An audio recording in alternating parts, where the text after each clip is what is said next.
So what did you get in 2016? Because I still don't get it. I don't get it.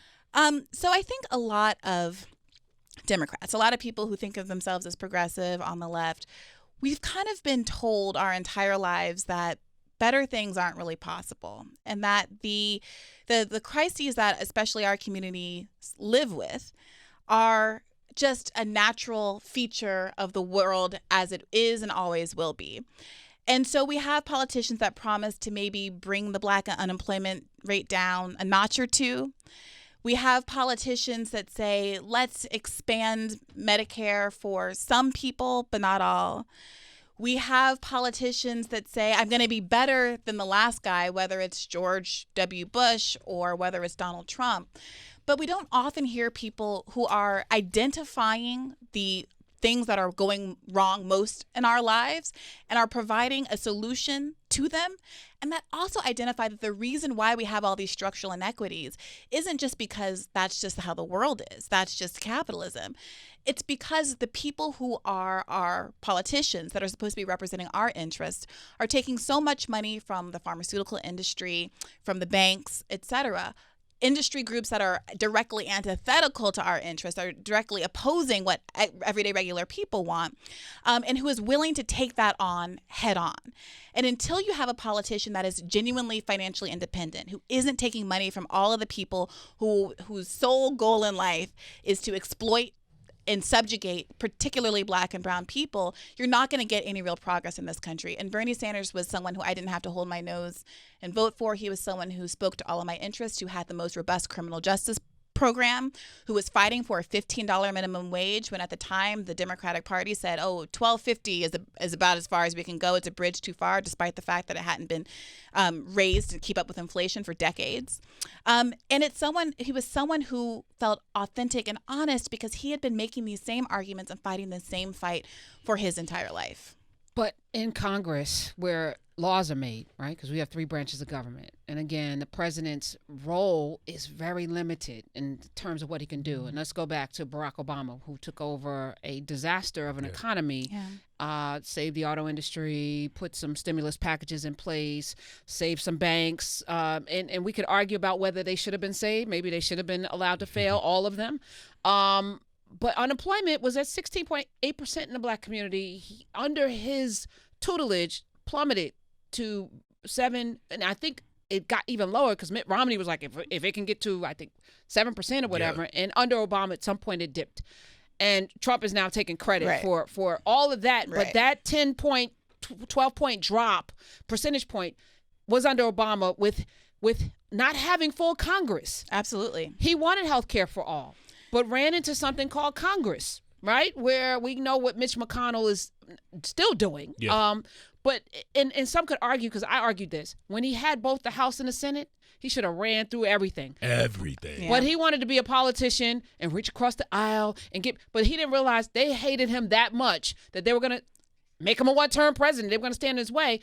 And when the midterm came through, people showed up, and he had to battle the next, not that end of that term, but then the next 4 years after that to just get some stuff done. So he compromised when I think he should not have had.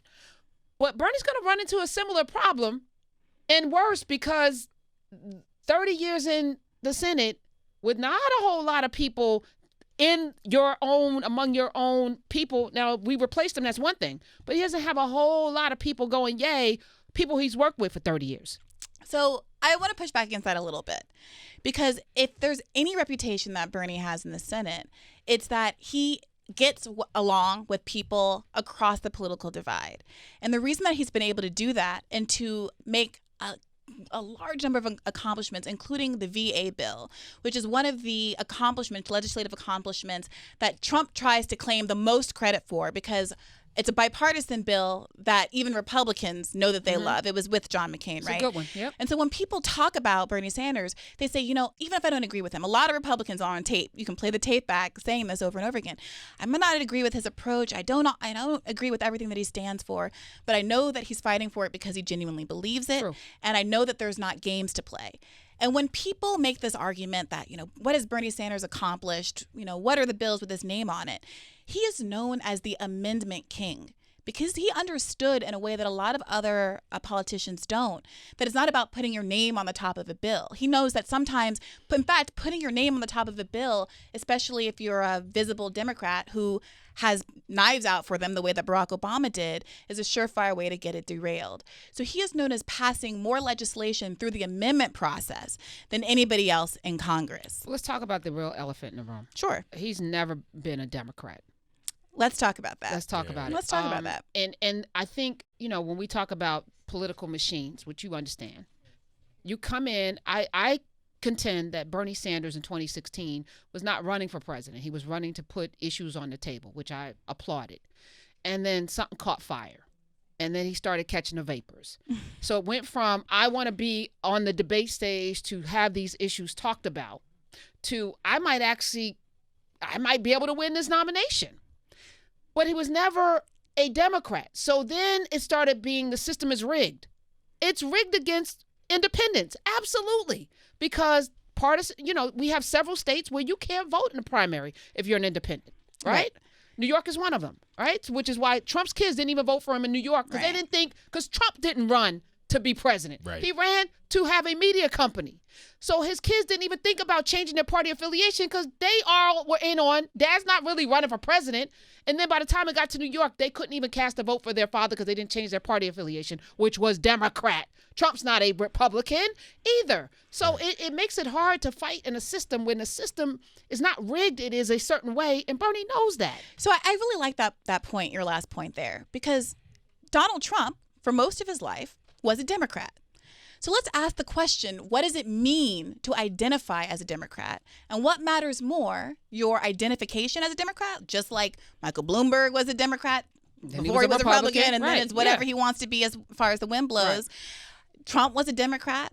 I think a lot of Black people, I don't know what the conversations are that you guys have with your families around your dinner table, but, I came from a kind of radical tradition on the left, on my mom's side of the family. My grandfather was a kind of Nation of Islam type who, had a lot of distrust for the system in a way that I think a lot of Black people do, a lot of kind of healthy skepticism for a system that, in the 1950s, 1960s, the Democrats were the party of Southern racism. Yes. Even Joe Biden has said when he first entered politics, he didn't identify as a Democrat because the Democrats were the Dixiecrats. They were the people who had their boots on the neck of Black people.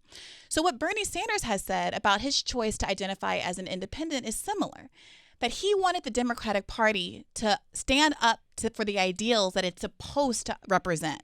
That it's supposed to be the party that looks out for the working man. I'm the person that protects labor interests. Briahna Gray is here. Briahna Joy Gray. And we've, for 5 years, been on this. So the education has been done. Yeah. I started a party in Lincoln. I'm registered as a Republican because I believe it's all strategy because none of these parties matter.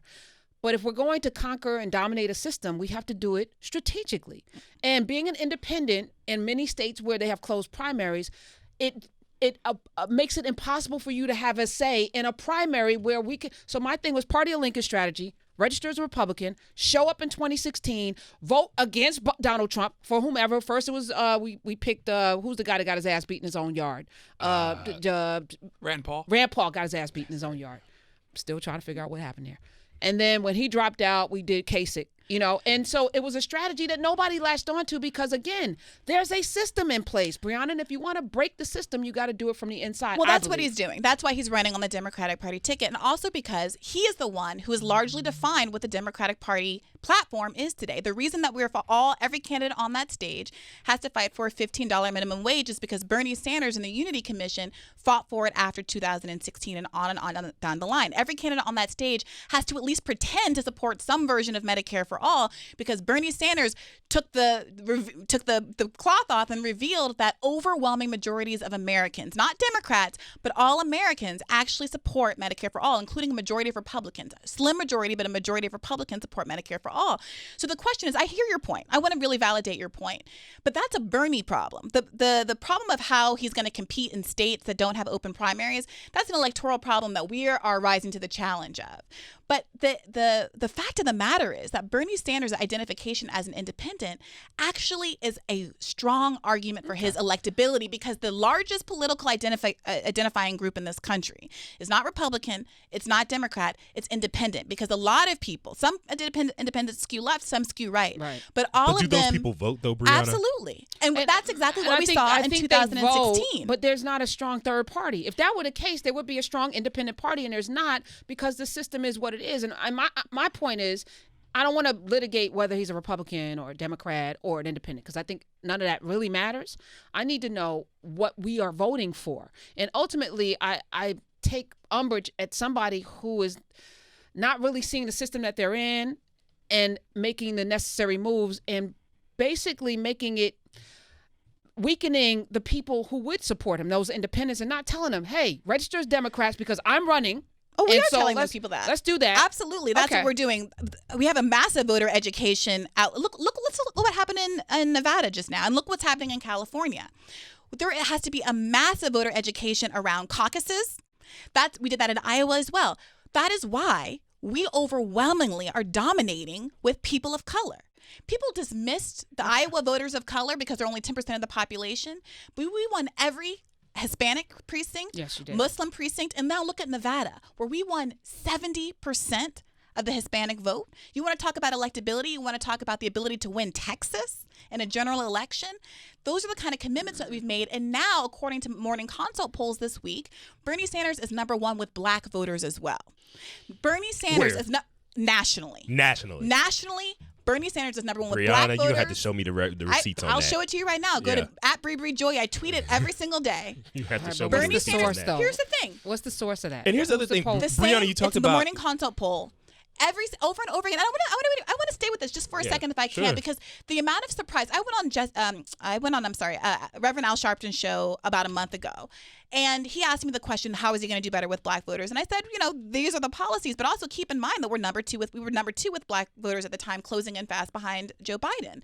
And he was surprised in the same way that the reaction in the studio was surprised. And the reason that you're so surprised is because people in the people when you turn on the TV are constantly asking that question. How is Bernie going to do better with black voters? Carrying on these 2016 narratives which don't exist. And if you want to know why we've been able to make those inroads, if you want to know why people have changed, is because when I'm on the road, when I'm talking to the people who are actually comprising the base of our support, we have more working class voters than any other person in this race.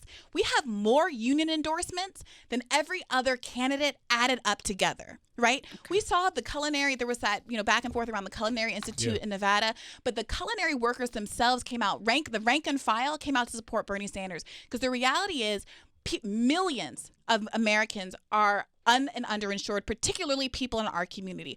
20% of African Americans over the age of 20 have diabetes, either diagnosed or undiagnosed. When I go to visit my family, my relatives in Cleveland, sometimes you go straight from the airport to the dialysis center, to the next dialysis center, correct. To the next dialysis center. And we are paying 10 times as much for insulin in this country than they do to our neighbors in the north. And it's not because we cannot match the Canadian healthcare system. We are the richest country in the history of the world, and we have been sold a false bill of goods by politicians who have filled their coffers with money from the pharmaceutical companies and the private insurance industry. Facts. And it's time for someone to stand up, someone who isn't taking that money, who can actually stand up for the interests of the people who are supporting the campaign. And that's what the Bernie Sanders campaign is. The number one contributors to our campaign are Walmart workers, which is also the number one employer of African Americans in the country, Walmart workers, Amazon workers, Target workers, people who work at Starbucks, the U.S.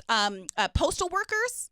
The Postal Union endorsed our campaign. This is who this movement is. And it needs to, the people who are aligning themselves against this movement, the so-called establishment or whatever you want to call them, they have very different interests. And if you want to look at why it is that there's this groundswell and how you have... When you say the establishment, though, Briahna, who are you talking about? Because it is so divisive and so alienating for the senator to be out tweeting about the Democratic establishment. If they think they're going to beat us, they're wrong. Or the Republican establishment. For lots of voters, particularly voters of color, black voters of a certain age, they are quite proud of the fact that they're lifelong Democrats. And the rhetoric seems to be counterproductive to what it is that what you say you guys want to do. Mm-hmm. Why is the rhetoric so so divisive and so just arrogant towards the party that the senator says he represents and that he's running under a capital D. Yeah. The establishment, to be really clear, are the politicians who have spent their career repeatedly trying to cut the Social Security benefits that our seniors disproportionately rely on. Do you think that that's the majority of people who do not support Bernie Sanders? Because no. The establishment is not the people. Right. That's the whole point. All right. But so there's two things like going on, right? Because what Drew is talking about, which I've experienced personally, Ava DuVernay recently experienced personally, that if there's a disagreement, if I don't like your candidate, then there's this groundswell of being a sellout, and there's all of this negative commentary around not liking your candidate, which we have the right to not like. Of course you have the or right even to not just like them. questioning the candidate or saying Ava DuVernay didn't even say that she wasn't going to vote for the guy.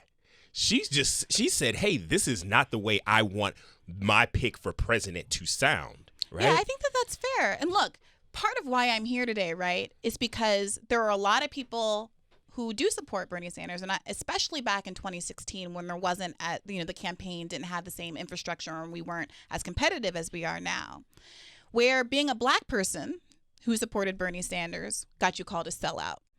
I was told that to support Bernie Sanders, I was, quote, disenfranchising black voters, as though my black vote and my black voice didn't count for anything. Right.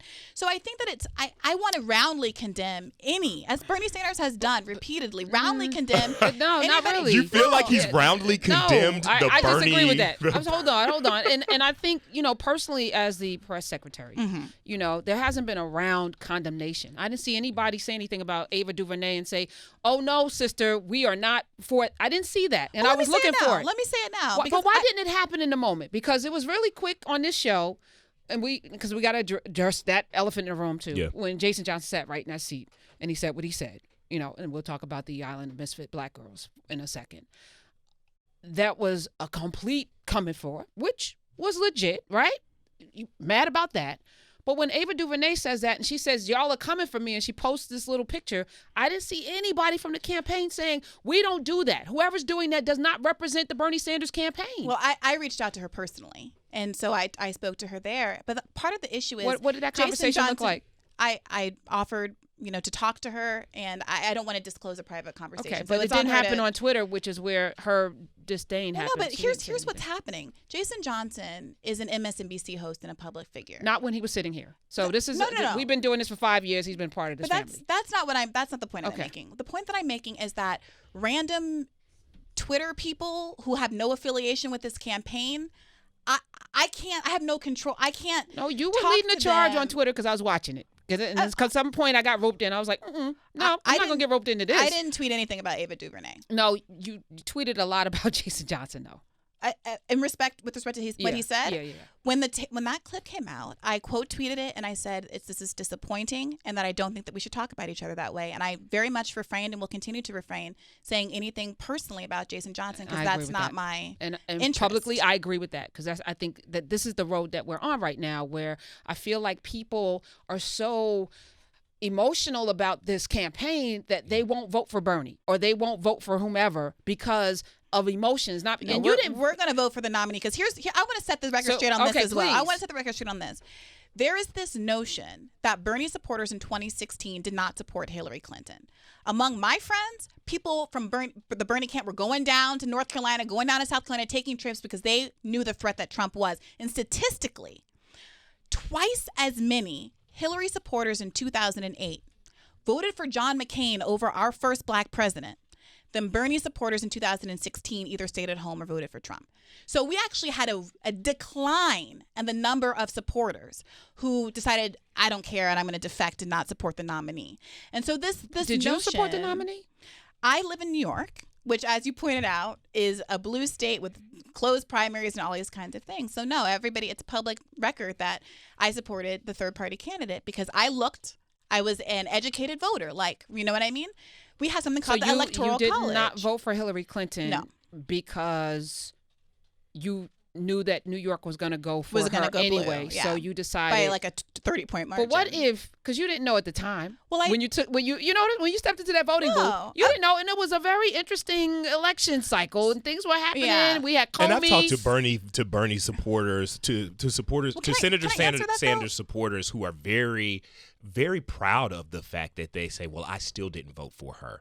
And the same existed of a lot of, remember Pumas, those Hillary Clinton voters who literally voted for John McCain, not just stayed at home or voted for a more progressive candidate. Hillary's not running. Bernie's running. But this is the thing. Those same people are part of the Democratic Party. We consider them part of our family. We haven't ostracized them or continued to rag on them for years, and I think that's right. The reality is there were a lot of polls. You do kind of rag on them a little bit, though, Briahna. I don't want to, though. You do kind of rag on them a little bit. I personally don't. Well, maybe not I don't. Because you can stand and say, I didn't vote for Hillary either. But what I'm saying is that there has to be some modicum of an acknowledgement that the toxicity amongst supporters of the senator is above and beyond what we've seen in civil, in anything that looks civil. It is very reminiscent, not the senator, the supporters and the way they engage people is very reminiscent of what the president and his MAGA followers do. And it is very hard when you say that the senator has given these full-throated again last night at the CNN town hall. He's done it every single time. He did it at the debate last week. He'll probably do it at the debate tonight. He did it at the CNN town hall last night.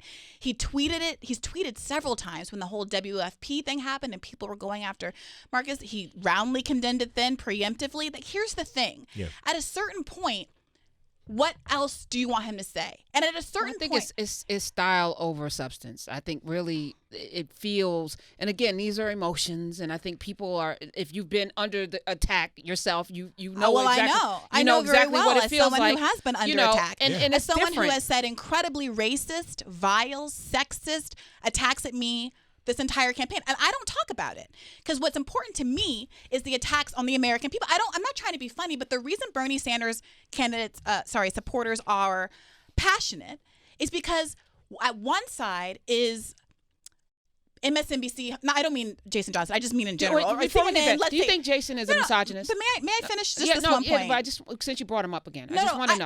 I don't. I literally was not bringing it up. I was meaning just pundits in general. I wasn't actually thinking about him in the least. Okay. But what is so frustrating is that on one side, I'm talking to people, I'm on the trail, who are coming up to me. What a viral story that I was paying attention to yesterday was a woman whose husband and toddler were hit by a car. While the toddler was in the ICU dying, they ended up passing away. They immediately they put a lien on her house for her medical bills. After the child passed away, the husband was still in critical condition, and the whole time she's trying to mourn the loss of her 1-year-old. She's trying to figure out how to not get her husband's treatment ripped away because that's the system that we live in. So when someone like that gets online and they're told, well, I'm not going to support the candidate who most full-throatedly has brought Medicare for all to the table because some jerk in Wisconsin posted something on Twitter, I understand why she reacts. And I'm not saying it's appropriate for that jerk to say what they said in Wisconsin. Sure. But we have to keep perspective about what the stakes are in this race. Bernie has more supporters than other people. He has more supporters online than other people. And he has more supporters that are working class and vulnerable and black and brown than any other person in this race. Okay, I want to ask you a couple of things because I've talked with Nina Turner about this. Sure. In 2016. Yeah. We had dinner and I said to her, my biggest problem with Bernie is that every time he talks about black people, it's always poverty. It's always criminal justice. No, this is 2016. We're going to, do all of these wonderful things. And I'm like, 74% of us are not impoverished. There has to be a black agenda that doesn't start with, I'm going to fix unemployment and poverty when most of us are not unemployed or impoverished. And it's insulting, I said, especially for this audience, because that's not really our state. The criminal justice, most of us are not in jail or have been, and so there has to be a broader. So when I look at a Frederick Douglass plan or even, Bloomberg's initiative with Greenwood, while, I don't know if they're going to actually execute them, I'm happy that you see beyond and you understand what happened with redlining and things, and you're going to do things to help with home ownership and black-owned businesses because that's the basis of who we are as a people and always have been. We always build community. We just need you to get out of our way. Bernie would never change. And she's, we had a conversation. It was like, it's hard to get him off of that. So in my mind, I see someone that's stuck. So I appreciate the point about, of course, Black people should not be over-identified with poverty.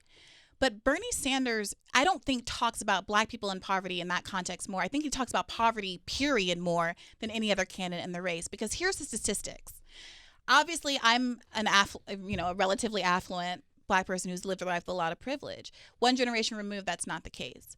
And when I go home to my family, it resonates with me when he talks about the fact that 40% of Americans can't respond to a $400 emergency. Can't come up, your life depends on it, going to get kicked out of your house, have a medical problem, can't come up with $400. And you know that, yes, Black and brown people are overrepresented among that 40%. Something like 80% can't respond to an $800 emergency. It goes up. If I just may, something like 30 to 40,000 people die every year from a lack of medical treatment. 500,000 people go bankrupt every year because of medical bankruptcies. So when we talk about the country as a whole, I think too often politicians have pitched themselves to the middle and upper middle classes because they perceive that those are the people who vote. Those are the people who are on TV and who they interact with more generally speaking. And we forget enormous swaths of the country who are extremely economically insecure. No, and it's might not be me or you. No, I disagree with that. I think that's always, and this was the thing, I expect something different from Bernie. It's always when they talk about Black people, it's always about poverty and unemployment and all of the things that are related to criminal justice. And it's insulting. And I think, we should be more aspirational, but also, I feel like demonizing billionaires, is also not about, because you can do all of that without then demonizing, people who bring 25 million jobs into the marketplace. You talked about Walmart and Starbucks. Most people do work for them and they have great benefits. And while they can do better, yes, they can do better and they can be held accountable. These billionaires have created Home Depot and other places where people are actually working, right? So it's easy in philanthropy. And I'm not shilling for billionaires. Let me just be clear. But why can't you deliver that message without at the same time smacking these people over here? I think that as long as 500,000 people in the wealthiest country in the world exist, it's my personal, and I understand that if you disagree, it's my personal ethical belief that it's unethical to have $60 billion. I don't think that's enormously controversial. We're not talking about preventing people from being affluent. We're not talking about preventing people from having, millions of dollars. You don't get to have $60 billion because you work 60 billion times harder than the workers at your company. No one's arguing that. That's because of the laws that are in place that we need to fix. And what about the Senate, right? So that's changing laws. This is a really, really important point. There's a lot of misunderstanding in this country about how wealth gets made. And we tell this Horatio Alger story that says, if you just have a really good idea and you just work harder than everybody else, that's how you get billions of dollars. And there are enough Black people I know listening to this right now that know that they work harder than their boss. Absolutely. That they work 2 or 3 jobs. A lot of people's mothers who have been out here hitting the pavement their entire lives. And there's not a correlation between how hard you're working and what's paying off. No one could dispute that. And billionaires have, when you get an enormous amount of money like that, that profit is coming from stealing the wages, from taking more than not paying people what they are owed. Ford That's wasn't doing that. Period. Mark Cuban's not doing it. I just think, again, the blanketed, the cutting. Let's talk specifically. Let's talk about these Walmart workers. Walmart workers support Bernie Sanders in part because he took the fight to Walmart and he went to their board meeting and he pointed out the fact that Walmart underpays its employees so much that some enormous percentage of them, I don't want to misrepresent, but some enormous percentage of them have government subsidies. Let's talk about Walmart. Let's talk about their management, the majority of which are Black, who are making 6 figures. Because that's also Walmart, which we never talk about that part of Walmart, right? The Black folks that are making 6 figures in management at Walmart, which are a lot, right? So I feel like we're just sussing out some things right now, just getting to know each other. But I want to be convinced when you leave here, because no matter what, I'm voting for Bernie Sanders if he's a nominee. Same. Unfortunately, I don't think the same, right? For a lot of Bernie supporters. And I also, because we heard at the last debate, if he doesn't have 1991, he believes that he should just get it, even though he didn't believe Hillary he should have thinks gotten. The majority, the Democratic process should take its turn, and that we shouldn't use super delegates to override what the predominantly black and brown voters that brought him to that majority want. We should not overturn. Did you feel that way with Hillary if she didn't make to 1990? Well, that's because super delegates were running. That's what the campaign was saying about the super delegates was a big rig. Well, the reason super delegates participated in the first round of voting in 2016. That's not the case now. So in the first round of voting then, it already wasn't a reflection of the Democratic will, one-to-one voting. Okay. That's a really and for the record, difference. I think if he has close, he should get it. That's for the record. I've said that because this is sophistication. We're going to keep talking about it. It's not emotional. We're going to do what's best for this country. 866-801-8255. Just for clarity's sake and again, family's sake, because it's interesting when people watch clips of things, they think they know stuff, but you haven't been in this sauce for a minute. And if you haven't listened to the show, you don't quite understand what you're watching. You jump off. And this is the problem I think we have, that folks react to things without knowing the full story. I said it's like taking a couple of pages out of a Harry Potter book and you think you know the whole plot. You took a couple of pages. You are reading literally a couple of pages. So I just want to clear up. Do you think Jason Johnson is a misogynist? This is just for my own personal. I can't speak to that. I don't know him very well. You don't know him at all? Phone conversations about various reported pieces, but I don't feel comfortable speculating as to his character. Okay. I think it was wrong what he said. I'm glad he apologized. Yeah, because we're sentient beings, and I liken it to like a rap battle where you say something clever and you're like, it gets good to you, but there are real stakes here. And if we cannot discuss the issues without name calling, then what the hell is the point? And we can do better. And we must do better, or else we're going to look up in 2020 and have Trump again in office. And I'm trying to do everything in my power to prevent that. I think that's a real possibility. And that's why I think we have these electability conversations. And too often they're like these really subjective likability conversations, or they get really mired down in this idea of a woman can't win, or this race can't win, or a gay person can't win. And I think all of that is nonsense. I really strongly push back against that, even though according to all those metrics, it would help my candidate. Like, I don't like it. It's ugly, because I think what makes Bernie Sanders electable has nothing to do with any of those identity characteristics, and everything to do with the fact that he appeals more than anyone else in this race to independence, the fact that he appeals more than anyone in this race to black voters and Latino voters and Asian voters, probably Native American. I just don't have those stats yet. And the fact that he has been able to, this is key for going up against Trump, who's taken money from everybody, every lobbyist. He has enormous coffers already. No one has raised as much money in this race as Bernie Sanders.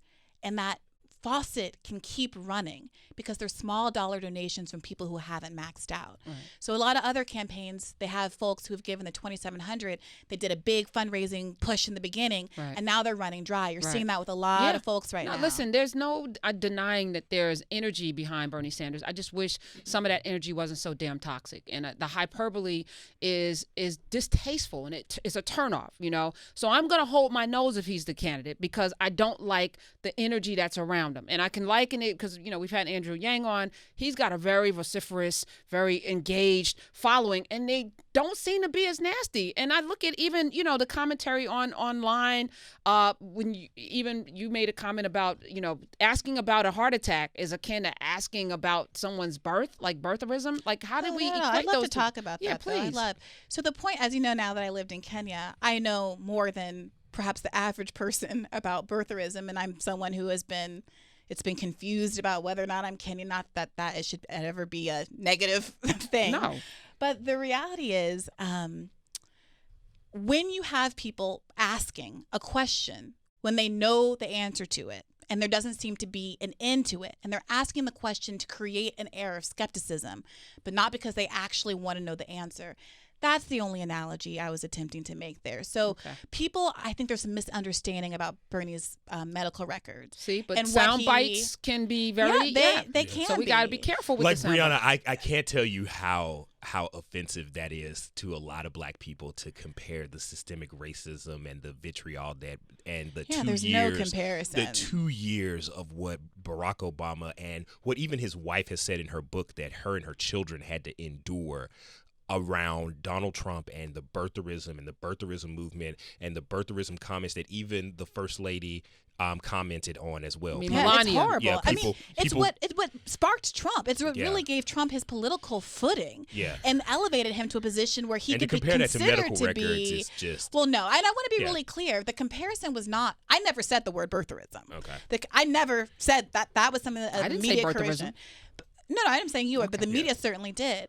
But the comparison is when people kept asking for Barack Obama's birth certificate, and he gave them the birth certificate. And then they were like, no, I want a long form birth certificate. And it was clear that it was just a pretext because they wanted to stoke racist sentiments and keep him out of office by any way possible. And they couldn't because the will of the people was behind him. He had this enormous amount of energy and organizing machine behind him.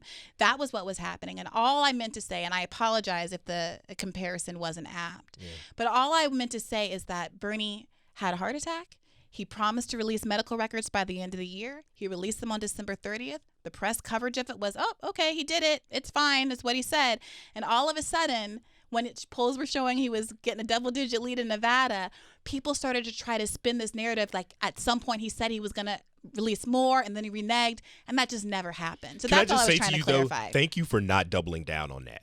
Thank you for actually saying, hey, I misspoke on that. I should not have done the whole Barack Obama thing because it was triggering. It was triggering for a lot of black voters. And so thank you for not doubling down. Sure, I appreciate that. The Senate is super important. Do you agree? Of course. All right. We've had several Senate candidates. We just had Amanda Edwards on. Yeah. We've had Jamie Harrison on. I'll have anybody who is running to get anybody out who shouldn't be in the Senate out of the Senate. I was even saying some of these candidates should go back to the Senate instead of running for president because the Senate is super important. What is your campaign doing to make sure that people are winning these Senate seats, especially in South Carolina and Texas, where we really need to see a different view? Yeah, let's talk about South Carolina. I'm asked so often, how are you going to appeal to black voters? And I was asked prior to Nevada, how are you going to appeal to Latino voters? And the same question comes up in Texas for obvious reasons. It's very black and very Latino. And something that never gets mentioned, and it boggles my mind, is that the most underinsured group in this country are Latinos. The most lacking in health insurance, or constructively they don't have health insurance because they can't afford their deductibles or their premiums, their copays rather, is Latinos. When you asked black voters, there was a Essence poll last fall that asked black women what their number one priority was going into this election. They said healthcare.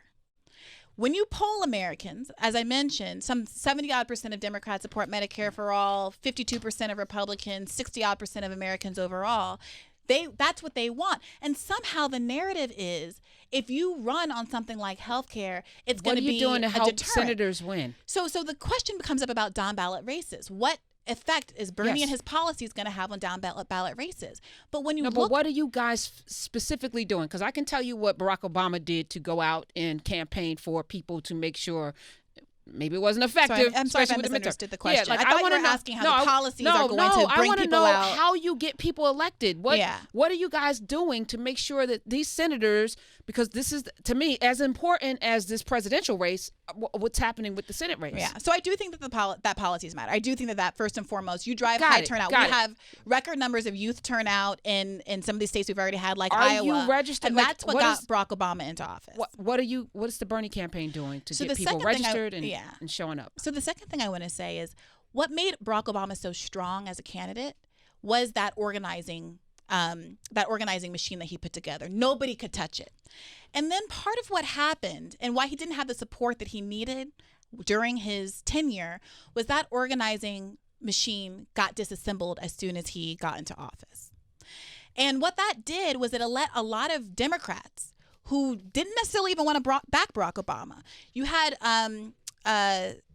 people, he had a lot of fighting within the own party. We had a majority in the House and the Senate, remember, and he still faced opposition internally, right? So one of the things that Bernie has talked about a lot is that it's not me, us. It's not about one person who's going to somehow change the whole world. Okay. It's incumbent on us to keep our feet to the fire, continue to raise money with the enthusiasm that he's able to do and funnel it into the DNC and down ballot candidates. He has made a point of being one of the first people to back a lot of these candidates that we now see as our kind of heroes in our community. Andrew Gillum.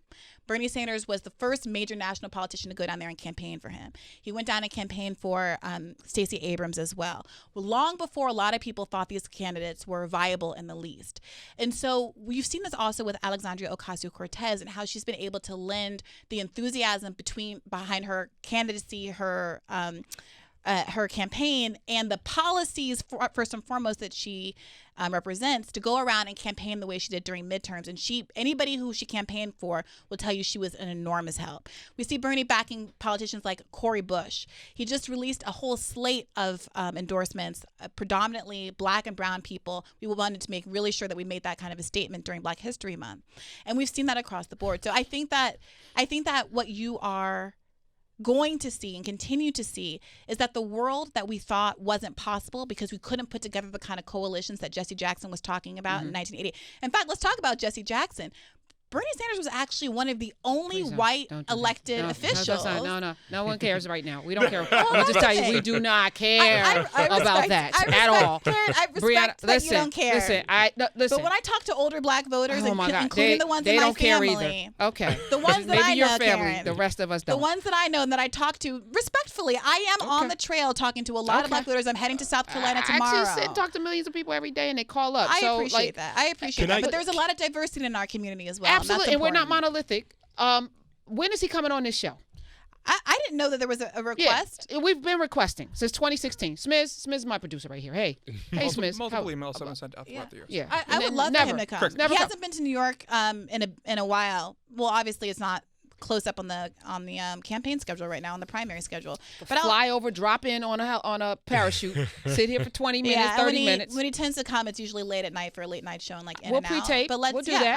I would love to help facilitate. Do a town hall at late at night whenever he comes in. Oh, a town hall would be wonderful. Yeah, like an actual town hall with an audience. Yes, I think that would be amazing. I think he loves. Can you make that happen? Hold on. That's actually. Bro, I'm negotiating here. What you doing? That makes it actually an easier sell because there's nothing that he likes more than having those one-on-one experiences. All right, we can do that. All right. Yeah. You make that happen, yeah. Briahna? I'll do. Look, I'm not. Come on. I'm not his keeper, but I'll do my best. I'll be in touch. All right. Dismiss here. All right. What do you? No, say what you need to say because I want to go to the callers. Did you forget? Yeah, no, I did not. Okay. Briahna, here's the thing that a couple things that you said, like. A lot of people are trying to figure out, like, Medicare for all. Like, we talk about healthcare, right? And here's the deal: is Barack Obama aged 20 years trying to get ACA done. We're talking about which the majority of Americans like. They don't like Obamacare. Yeah, they love ACA. Yeah, absolutely. It's absurd. Yeah. Listen, I mean. Is your guy prepared if he gets elected? If he's building this entire thing on Medicare for all, is he up for a fight like this, particularly against a Republican Senate? Is he up for a fight that aged a young Barack Obama 20 years?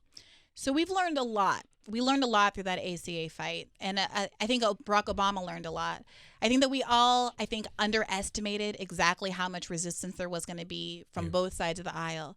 And I don't want to miss the point that a lot of that resistance, including from Democrats, is because those candidates are taking money from industry figures who have a lot of personal investment in keeping the status quo going, even though it's clearly not what their constituents want, right? But I think that it was a mistake to not hold on to the organizing grassroots effort that could have pressured, the same way the Tea Party managed to take over the right and pressure them to do their evil bidding, but it worked. We need a grassroots movement. So what Senator Sanders often talks about is that unlike other candidates, he has the ability to get a crowd of 5,000 or 10,000 people in Kentucky, in Mitch McConnell's district, outside of his house, and primary the dickens out of him and get him out of office if he is so blatantly obstructionist as he has been. And that you can only do that if you support policies that make people excited enough, that make them see that their direct material interest, their pocketbook interests are going to be affected. If we get a $15 minimum wage, that is a 38% raise for a raise for 38% of Black Americans. Like, think about that for a second. I know that we don't want to talk about all Black people aren't poor. And that is, of course, true. But the reality is we can't be blind to the fact of what an enormous percentage of our people are living at the margins. If he just did a bank thing, that allowed for the banks that had to pay that money for the subprime loans to put that back into home ownership, which is where we lost most of our wealth. Yes. 40% of our He gets my vote happily. Well, let's talk Can about, he just do that? Like, stop. But you want to break up the banks. How about holding these motherfuckers accountable for the wealth that they destroyed in the black community, which was not our fault. We did everything right. And that's not I agree. I want to say, too, and we have that in our housing plan. I just want to point to the fact that we have the most progressive housing plan. That's part of why Jumaane Williams here in New York City has endorsed Bernie Sanders. We are the only candidate who supports a national rent control. We are the only candidate who's willing to go over. If you look at this is somewhat controversial, but I'm just going to say it. Uh-oh. If you look at who is funding a lot of our really esteemed black organizations, including some of our, congressional organizations, I did a look through the FEC filings one day when I was a reporter and I was going to write this up. You see housing organizations whose interest is in convincing the city that landlords shouldn't have to take paint out of our people's buildings.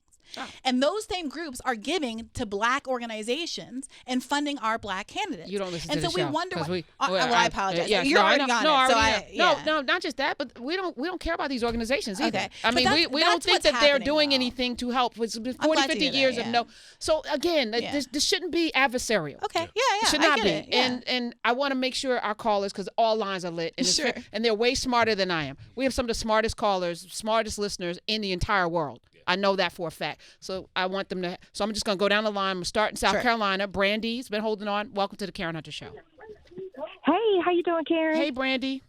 Good. I called to weigh in on my opinion on Bernie Sanders. I'm in Greenville, South Carolina, and you couldn't pay me to vote for him. Never will, and it would be a hard sell even voting for him against Trump. Wow. Sorry, so wait, you would vote for Trump over Bernie Sanders? No, I just wouldn't vote.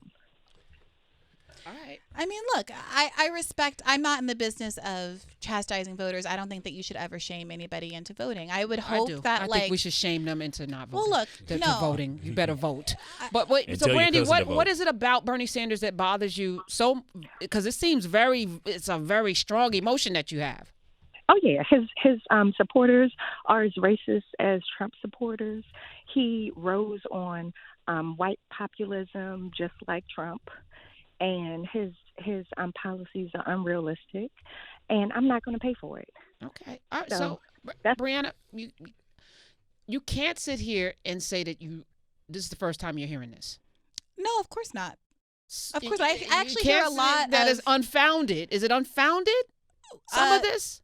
I think if we want to talk about the specific objections, I think that they are. I think that one, Bernie has not risen on white populism. He is a Jewish man whose father's family was wiped out in the Holocaust and who speaks frequently and repeatedly about how the experience of growing up, seeing all of his neighbors and friends with tattoos from the internment camps on their arms, made it so that he was someone who, shortly after the death of both of his parents, shortly after he started college, and I know you're probably not going to hear this also, but chose to found a core chapter, College Racial Equality, a core chapter of the University of Chicago to protest housing discrimination. That's what I joined an a cappella group when I went to college. Bernie Sanders founded a core chapter and led protests against housing segregation. Wait, this is fascinating here. So you have perfect pitch? I do not. I have a terrible voice. Do you have perfect pitch? It was a slow year and I snuck in. Were you an alto? I need to hear some bars here. I was a mezzo soprano and nobody wants to hear it. I want to hear it. I want to hear it. Briahna needs to sing. Okay, hold on. Let me get some more callers in here. I'm just going to go down the line. Sure. Let me see. Stephen, Stephen, you're going to wait for a second. Sam in North Carolina. Hey, Sam. Supports Bernie. I want to be fair. Hey, Sam. North Carolina. Sam. Hey. Come on. Hurry up. We got limited time. Let's go. Yes. Can you hear me? Yes, Sam. Okay. So I would agree with Briahna. I think everyone should get behind Bernie on the Democratic side. Reason is, I mean, you look at his record. He's probably the only one of the candidates who went against many of corporate CEOs in the Senate. He always has a good argument. He's for the people. He goes back many years. That's his record. He's got some, skeletons in his closet, yes. But I think overall, that's what we need. Someone to fight corporate America, because I think the biggest problem in this country is corporate lobbying, Mm-hmm. all the handouts, all these senators and congressmen on both sides. Lobbies, Citizens they're both United. dirty. Yeah. So, Sam, if Bernie does not win the nomination, will you vote for whoever's the nominee? Oh, absolutely. Okay. As long as we get Trump out of office, that's the Okay. goal. That's all I need to hear. My point Okay. is, That's the thing. And Briahna, Yes. is Bernie, if you look at his record, I mean, you can Google past Bernie Sanders Senate hearings and how he goes up against, he's no nonsense. He's not afraid of them. He's not afraid to go up against corporate America. And the problem today, Karen and Briahna, is bottom line, corporate greed. Yeah. That is All the right. problem. Thank And you, yes, Sam. All right. I Thank appreciate you. Let me head over to Virginia. I'm trying to hit as many states as possible. Leanne, welcome to the Karen Hunter Show. You're on with Briahna Gray and, of course, Drew McCaskill. Welcome. So I have a comment and a question really quickly. Okay. My comment is this. There is a reason why people do not find Biden supporters as toxic, Klobuchar supporters as toxic, Warren supporters, Buttigieg. There's a reason why Bernie supporters have gotten that label as toxic and toxic energy, and it's because it starts from the head. I heard you when you said that he's made a comment here and he's made a comment there, but at the end of the day, when he has his rallies and people are booing other candidates, I remember distinctly when Obama had his rallies, and what did he say? Don't boo, vote, right? I don't hear that from Bernie at all. Okay. Yeah. Coming from the 2016 campaign. That's my comment, but with regards to my question, which is very important, I am very concerned about the down ballot races. And right now, what I'm looking at is Tom Perriello, who was a candidate in Virginia. He lost. Your phone is breaking up, Leanna. Oh, I'm sorry. There are other candidates who ran that were backed by Bernie. They lost. Do you really think that we will be able to flip the Senate off of Bernie Sanders' coattails? An honest question, and I'm looking forward to your answer. Of course. So to the first point, the rally where there was booing, Bernie Sanders wasn't there.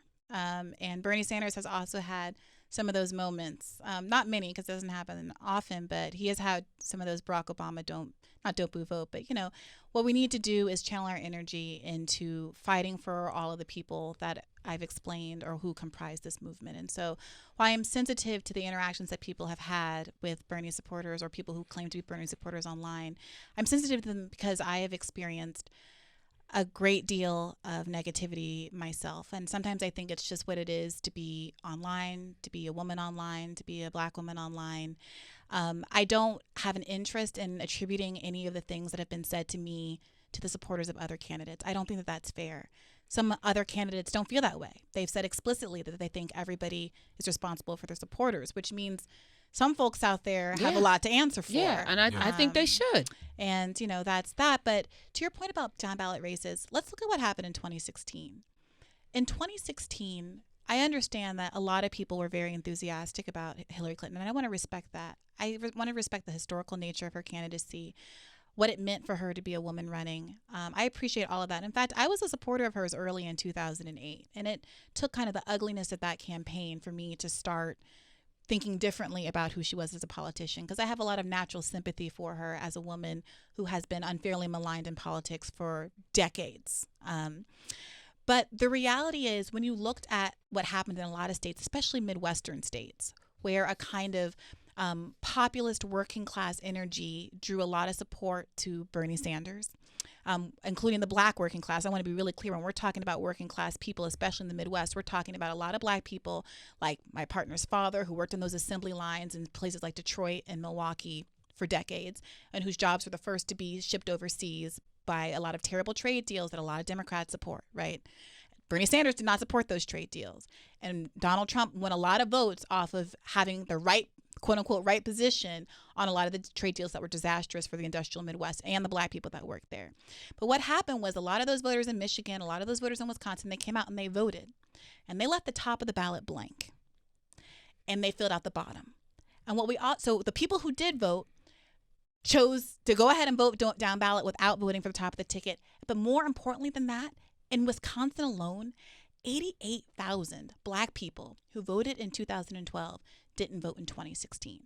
And I know your first thought might be voter suppression. And so there was a poll done. I believe it was an exit poll, and 3 to 6% of voters said, and I think it was 3%, sorry, 1.5 to 3% of voters said the reason they didn't vote has something to do with voter suppression.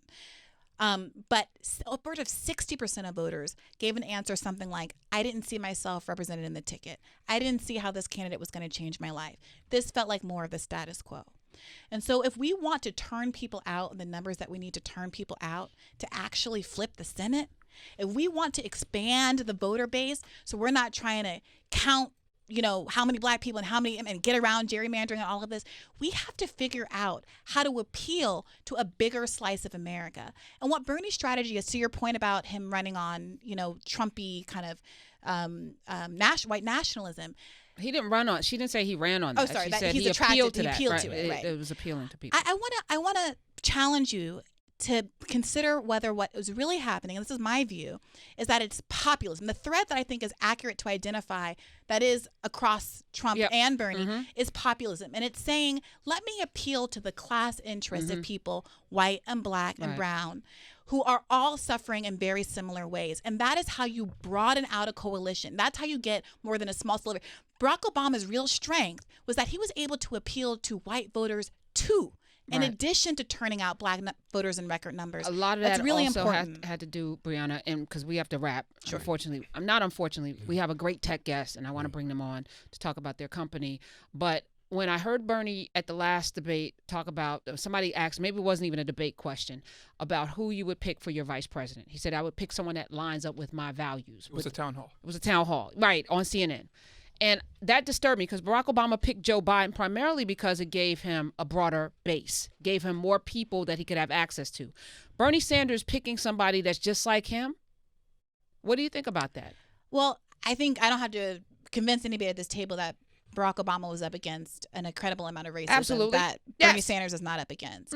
He's up against anti-Semitism. Some anti-Semitism. Yes, hell yeah. I'm not going to argue with that at all. Which might be stronger because those tiki torch carriers did not say the blacks will not replace me. That's true. They didn't say that. I think that's absolutely true. But I think the reality is Bernie Sanders, he wants to make sure we have a VP first and foremost, that, he is an older guy. We want to make sure that the person's young, that he's running has on never had a heart attack, is going to follow through. Right, He's going to follow through ideologically, and also he doesn't have the same need that Barack Obama needed to signal to America that there's like I think that's an myopic. Old white guy in charge. I think that's myopic on his scenes. part to think that he doesn't have the same need. I think he absolutely has the same. Well, here's need. the thing. I think there are a lot of candidates who both have broad appeal and who also believe in Medicare for all, who have an amazing anti-war record, which is why a lot of people support Bernie Sanders. A lot of veterans. We were #1 with veteran support. So who's your short list? I don't have a short list, and I have no insights into what's going on in this Castro, campaign. If I could just give some flowers to someone who I personally admire a great deal, and this is not a wink and a nod or anything like that, but it would be wrong to say that there aren't black women in Congress who share the ideals and have fought for the principles that are central to the Bernie Sanders campaign. And Barbara Lee of California is one of them. She's 70. I'm not saying that she's what VP. the hell is going on here? Can I give some flowers to Barbara Lee? She deserves all her flowers. Can I just She's give some amazing. flowers you guys to could Barbara always Lee? pick, amazing. Nina. You could pick She's a former. Ayanna Pressley. I just want to say that the values, the integrity that she showed with her AUMF vote, absolutely. that kind of longevity, Amazing. She should have run for president. It cannot be said enough. I agree with you. That integrity is what we're looking for in a vice president. I for sure. love Barbara Lee. Let Love me just her be to clear. death. Yeah. We love her to life. Yeah, we love need her her to to stay life. around. But if you're Absolutely. talking about balancing a ticket, and you're talking about a man that had a heart attack that's pushed, in his 70s. We need someone I just wanted to push back younger, against this notion that we 35. have to have all of these trade-offs when it comes to appeal and integrity. Because what we've seen with Bernie Sanders is that he has the broadest appeal of anybody in this race, not just because he's winning these records. You talk about appeal. We have to wrap. Okay, we my have to bad. wrap. Appeal with independence, appeal with non-voters, turnout, every metric in the world. Bernie Sanders won every category in Nevada except for voters over 65. We gotta go. All right, so you're promising a town hall here on the Karen Hunter Show. Let's I appreciate that, and you can come back. You're here. We like you. You're good. I appreciate you letting me come on. Briahna Joy is what you can follow her on the Twitter. Follow right now. Briahna Joy Gray. Thanks for being here. Thank you. Good. Thank you. I appreciate it.